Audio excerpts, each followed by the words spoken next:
નમસ્કાર મિત્રો, ખૂબ જ મોટા સમાચાર સામે આવી રહ્યા છે। રાજકોટ રૂરલ પોલીસને મળી સૌથી મોટી સફળતા। 4 આરોપીઓને ઉત્તર પ્રદેશ અને મહારાષ્ટ્રના મુંબઈથી ઝડપી પાડવામાં આવ્યા છે। થોડા દિવસ અગાઉ રીબડા ખાતે આવેલા પેટ્રોલ પંપ ઉપર ફાયરિંગ કરવામાં આવ્યું હતું।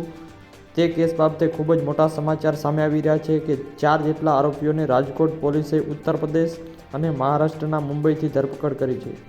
આ ઘટનાના માસ્ટરમાઇન્ડ હાર્દિકસિંહ જાડેજાની શોધખોળ ચાલુ છે। મહત્વનું છે કે ફાયરિંગ બાદ હાર્દિકસિંહ જાડેજાએ પોતાના સોશિયલ મીડિયા પર ફાયરિંગની જવાબદારી પોતે સ્વીકારી હતી।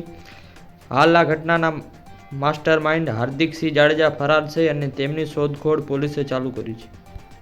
રાજદીપસિંહ રીબડા હવે